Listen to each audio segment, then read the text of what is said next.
ओम ओम श्री सद्गुरुदेव भगवान की जय। बोलो जय सिया राम, जय जय सिया राम। अब मोहि भरोसा हनुमंता, बिनु हरि कृपा मिलहि नहीं संता। बोलिए श्री सद्गुरुदेव भगवान की जय। एक प्रश्न आया है कि महाराज जी, संतों के दर्शन से क्या लाभ होता है? क्योंकि आज मनुष्य इतना स्वार्थी हो गया है कि जहां उसे लाभ नजर आता है वहीं वो जाता है। हर जगह वो लाभ ही खोजता है। इसलिए एक महाशय ने चित्रकूट से पूछा है कि महाराज जी, संत दर्शन में जो इतने लाखों लाख लोग जाते हैं, महाकुंभ में इतने संत आए हुए हैं, तो संत दर्शन से लाभ क्या है? तो आज की भगवत चर्चा में हम सब लोग इसी पर भगवान की चर्चा करेंगे कि वास्तव में आप इतना पैसा खर्चा करके जाते हैं तो संत महापुरुषों के दर्शन से लाभ क्या है? लोग सप्तेशगढ़ हजारों हजार का तेल जरा के जाते हैं, तो वो लाभ क्या होता है वहां जाने का? और तो 10,000 तेल जर गया। तो अगर सत्संग में पूरा आप बने रहेंगे तो ये पता चल जाएगा कि संत दरस से लाभ क्या होता है। सुंदर कांड की जो पंक्ति अभी हमने पढ़ा कि विभीषण जी कहते हैं कि अभी तक तो मैं राम राम जप रहा था हनुमान जी, लेकिन मुझे विश्वास नहीं था कि प्रभु मिलेंगे, लेकिन आज विश्वास हो गया। क्योंकि बिना उनकी कृपा से संत, यानी हनुमान जी संत थे। विभीषण जी हनुमान जी को संत मानते थे। तो कहते हैं अब मोहि भरोस हनुमंता, अब बिनु हरि कृपा मिलहि नहीं संता। तो संत का दर्शन तभी होता है जब हरि की कृपा होती है। महाराष्ट्र में एक संत हुए पलटू दास जी, वो कहते हैं कि संत मिला हरि जानिए, हरि से बड़ा संत को मानिए। तो संत बहुत ही परमार्थी होते हैं, बशर्ते अगर असली होता है तो उसका नकली भी होता है। तो दुनिया नकली को ज्यादा पकड़ती है, असली को नहीं पकड़ पाती। तो इसलिए हमारे महापुरुषों ने कहा कि वृक्ष कबहु नहीं फल भकै, नदी न संचय नीर, परमारथ के कारणे साधुन धरा शरीर। आपने नदी को अपना जल पीते हुए देखा, वो बहती चली जाती है। वृक्ष में कितने सुंदर सुंदर सेव के, अमरूद के, अनार के, केला के फल लगे होते हैं। आप गिन लीजिए, रात में और सुबह में उतने ही रहेंगे। वृक्ष फल नहीं खाता। उसी तरह से परमार्थ के कारणे साधुन धरा शरीर। जो संत होते हैं, महापुरुष होते हैं, वो परमार्थ के कारण, जग हितार्थ के कारण वो शरीर धारण करते हैं। वो भजन कर अपना उद्धार तो कर लेते हैं, और उनकी शरण में जो जाता है वो भी निश्चय ही उद्धार हो जाता है। इसलिए तो संत की तुलना पारस पत्थर से भी बड़ी बताई गई। कहें पारस में अरु संत में इह अंतर जान, एक सोना लोहा करे एक करे आप समान। पारस में और संत में यह अंतरे जान। पारस पत्थर जो होता है और संत में अंतर है कि पारस पत्थर तो लोहा को सोना बना देता है, ऐसा आख्यान है। आज तक तो किसी ने देखा नहीं। अगर पारस पत्थर के स्पर्श से सोना बन जाता तो कहा जाता कि नेपाल में पारस पत्थर मिलता है तो नेपाल पूरा सोने का होता, या जिस देश के पास ये पारस पत्थर होता तो पूरा फैक्ट्रियां सोने की होती, रेलवे लाइन सोने की, सब गाड़ी। अरे भाई उठा के तो सटाना ही तो था। तो ये पारस पत्थर पुरुष ही पारस होता है। तो जो पुरुष पारस होता है उसके संसर्ग में जाने से आप में स्वर्णतम विचार हो सकते हैं। लेकिन अगर कोई संत मिल गए, महापुरुष मिल गए, तो उनके शरण में चले गए तो कहें वो करे आप समान, वो अपने समान बना देंगे। इसीलिए तो मानस में बाबा तुलसी कहते हैं कि जानत तुम ही होई जाई, तो सोई जानहु जेहि देहु जनाई। तो दो कहानियों से हम संत दर्शन की महिमा स्पष्ट करेंगे कि संत दर्शन से लाभ क्या होता है। पहली कहानी, पहला एग्जाम्पल है कि एक बार नारद जी ने भी यही प्रश्न भगवान से किया था। दूसरी कहानी की एक महात्मा को प्रतिदिन एक भक्त चाय पीने के लिए बोले महाराज आप मेरी दुकान पे आया करो, दुकान नहीं चलती। तो पहली कहानी हम पहले आपको बताएं कि नारद जी ने भगवान से पूछा कि प्रभु संत दर्शन की महिमा बताइए आप हमें। नारद जी से भगवान ने कहा नारद इतना छोटा प्रश्न का उत्तर नहीं जानते हो? कह नहीं बताइए। बोले मैं क्या बताऊं? इस प्रश्न का उत्तर चले जाओ एक यादव के यहां अभी अभी बछड़ा जन्मा है ना गाय का, वो उत्तर दे देगा कि संत दर्शन की महिमा का फल क्या है। नारद जी पहुंचे, बछड़ा हुआ था। यादव लोग बड़े धन्य हो गए, बोले महाराज आप जैसे महापुरुष का हमारे टोला में इतने बड़े महापुरुष आए, कोई दूध ले दौड़ा, कोई दही ले दौड़ा, सब खिलाए पिलाए। बोले एक बछड़ा भी जन्मा? बोले हाँ महाराज जन्मा तो है। गए बछड़वा को ऐसे सहराए, बछड़वा ऐसे देखा और आंख लड़ेड़ा मर गया। नारद जी बड़े चिंतित हुए, बोले अरे बाप रे ये तो मारने लगेंगे। सब बोले अरे महाराज बहुत गाय है, बहुत रोज बछड़ा होते रहता है, एक मर ये गया तो क्या दिक्कत है। आप जैसे महापुरुष आए, हम सब धन्य हो गए चरण पड़ने से आपका। नारद जी डरते हुए भगवान के पास गए, बोले प्रभु आपने कहा था संत दर्शन की महिमा वो बताएगा, और मैं गया तो वो आंख देखे लड़ेड़ मर गया, आंख पुतली उलट दिया। बोले अच्छा चलो कोई बात नहीं। बोले प्रभु आप हमारे उत्तर दे रहे हैं कि आप मरवाने के चक्कर में हैं? बोले नहीं अभी जाओ एक गरीब के घर में, मोची के घर में, जो कर्म से जूता चप्पल सीता है, उसका एक बेटा हुआ है, वो तुमको संत दर्शन की महिमा का फल बताएगा। नारद जी कहें प्रभु वो बछड़ा था, मर गया, लोगों ने छोड़ दिया, पशु था। ये किसी का लड़का अगर मरेगा तो बिना मरले छोड़िए सोना। नारद जी गए। अब गरीब बस्ती में इतने बड़े महापुरुष पहुंच जाए, पूरा गरीब खुश हो गया। संतों की नजर में कोई जात पात तो होती नहीं। नारद जी को जो था भोग लगाया। नारद जी ने कहा अच्छा है बता किसी का बेटा हुआ है अभी अभी? बोले हाँ महाराज अभी हमारे बेटवा को बेटवा हुआ। बोले ला तो उसको। तो अपना गेनरा में लपेट के, गरीब था, लाया। नारद जी ऐसे सहलाए, बोले रे संत दर्शन की महिमा तो बता दे।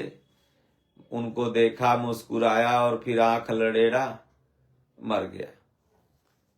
अब घर में रोना पीटना मच गया। घर के जो बुजुर्ग बड़े थे बोले रे महाराज आपका इसमें क्या दोष है? इसको इतने दिन का रहना रहा होगा तो मर गया तो हम क्या करें। आप आए हम लोगों के लिए अहो भाग्य। नारद जी घबराते हुए बीपी बढ़ा हुआ भगवान पास पहुंचे, बोले प्रभु हमें उत्तर नहीं चाहिए, संत दर्शन की महिमा क्या है, हमें नहीं चाहिए, लगता है आप ये कसम खा लिए हैं कि पिटवाएंगे। बोले नहीं नारद, प्रश्न तुम्हारा बहुत बढ़िया है, इसलिए उत्तर भी जरूर जान लो, नहीं तो पछताओगे।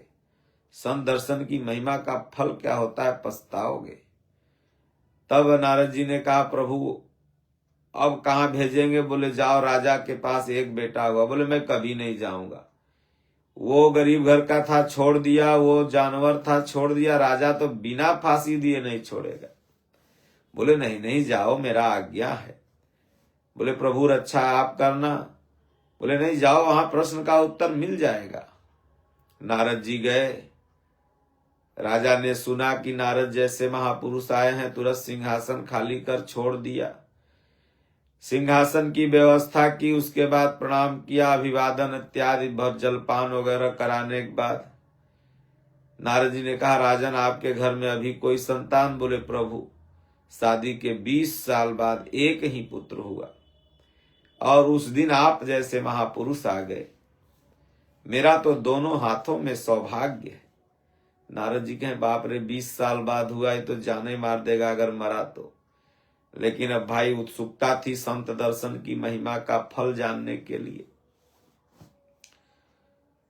नारद जी ने कहा ठीक लाओ, आशीर्वाद दे देते हैं। अब सोने के बढ़िया सूपा में बढ़िया मखमल का कपड़ा से लपेट, अब राजा का बेटा लाके सामने की, दासी ने पीछे पीछे महारानी भी खड़ी हाथ जोड़े आशीर्वाद की अपेक्षा में। नारद जी जैसे ही उसका माथा सहराए तो आंख लगा लड़ेड़ ने। नारद जी कहे रुक, अभी तुम कहाँ आंख लड़ेड़ रहा है, अरे तू ये बता संत दर्शन की महिमा का फल क्या होता है, और तब तुम आंख लड़े तब जा। तो उसने कहा नारद जी आवाज बच्चे से, छोटे से बच्चे के मुख से, भगवान तो उर प्रेरक रघुवंश विभूषण कहीं से भी प्रेरणा देते हैं अपने भक्तों। छोटे बच्चे के मुख से आवाज आई नारद जी आपको अभी तक संत दर्शन की महिमा का फल का पता नहीं चला। अरे मैं ही बैल रूप में जन्मा था, पशु योनि में था, तिर्यक योनि में था और 84 लाख योनि भोगता, लेकिन आप वहां पहुंच गए। मरना तो था ही मुझे, उतना ही दिन की आयु थी, उतने घंटे की, लेकिन आपका दर्शन करके जब मैं मरा तो सीधे पशु योनि की तिर्यक योनि को काटते हुए मनुष्य शरीर में आया और वो चमार के घर में जन्मा, मोची के यहाँ, जो कारोबार से चमड़ा का व्यापारी था, जात तो होती नहीं, सोना गढ़ने लगा सोनार हो गया, लोहा गढ़ने लगा लोहार हो गया, इसीलिए वो मोची था, उसी के यहाँ जन्मा। जीवन भर हमको भी वही मोची वाला काम करना पड़ता नारद जी, लेकिन आप भी संजोग देखिए, आयु तो मेरी उतनी ही घंटे की थी, लेकिन वहां भी आप पहुंच गए और वहां दर्शन हुआ तो वहां से सीधे राजयोग में मैं जन्मा आपके दर्शन के प्रभाव से। भगवान कहते हैं अर्जुन अंतकाल जिसकी बुद्धि सात्विकी होती है योगियों के कुल में प्रवेश पाता है, जिसकी बुद्धि राजसी होती है वो थोड़ा भक्ति थोड़ा माया ऐसे घरों में प्रवेश पाता है, जिनकी तामसी बुद्धि है वो तिर्यक योनियों में जाते हैं। तो आप वहां भी पहुंच गए तो मैं सीधे राजयोग में पहुंच गया। अब देखिए मैं यहां से पहले जा रहा हूं और आपसे पहले श्री हरि बैकुंठ के चरणों में, परमात्मा के चरणों में मैं बैठा मिलूंगा। नारद आपके दर्शन के ये प्रभाव से सुलभ हो पाया, इसीलिए तो मानस में बाबा ने लिख दिया कि संत दरस जीमी पात कटरई पारस परस कुधातु सुधरई। संत महापुरुषों के दर्शन से जन्म जन्म के पातक टर जाते हैं, इसीलिए तो हमारे यहाँ सनातन संस्कृति में गंगा स्नान, संत दर्शन, दान, सत्संग, सेवा, नाम जप का बड़ा महत्व है। लोग कहीं जाते हैं तो गंगा स्नान करेंगे, फिर संत दर्शन करना चाहेंगे, फिर कुछ जो मुट्ठा दो मुट्ठा है दान देना चाहते हैं, फिर बैठ के माला लेके नाम जप करना चाहते हैं, फिर सेवा। बड़े बड़े तीर्थों में देखिए लोग जाते हैं, झाड़ू मारते हैं। अभी मैं प्रयागराज कुंभ में टहल रहा था, कोई खिचड़ी बांट रहा है तो कोई खीर, बड़े प्रेम से खा लो महाराज। कोई भोजन बांट रहा है, कोई पूरी सब्जी, चारों तरफ प्रेम देखने को मिल रहा था। अगर यही प्रेम सदा बना रहे तो भारत नहीं पूरे विश्व में राम राज्य झलकेगा। सनातन संस्कृति कितनी महान है, मानवता का कितना पक्षधर है। आपसे ये नहीं पूछा जा रहा था आप किस धर्म के हो, किस जात के हो। बढ़िया बढ़िया महात्मा नंगे पांव खड़े होकर के बांट रहे थे। क्यों?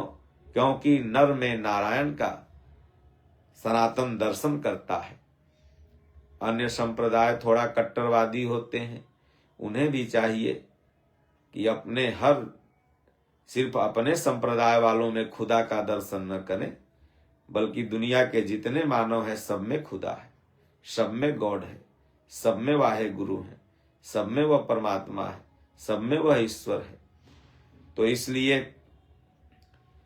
नारद जी समझ गए और ये वार्ता राजा साहब सुन रहे थे, रानी साहब भी सुन रही थी।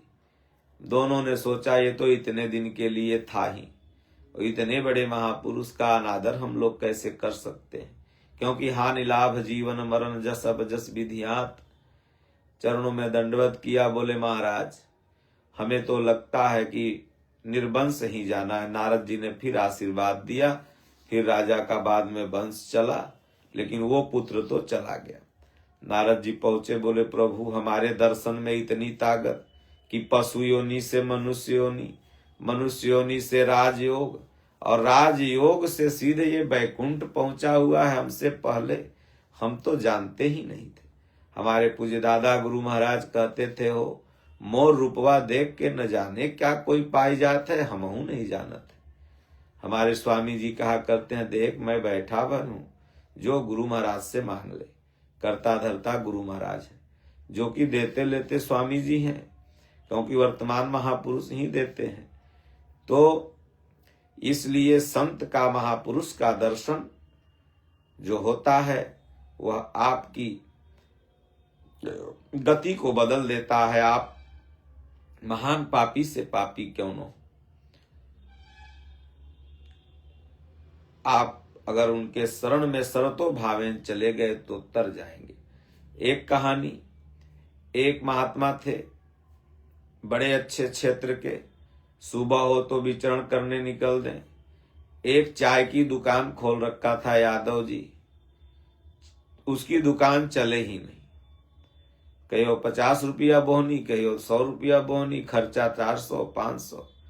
तो देखा महात्मा जी जा रहे हैं, तो महात्मा जी को कहा महाराज बोहनी भी आफत हो जाती है, आशीर्वाद देते हो दुकान बढ़िया से चलत।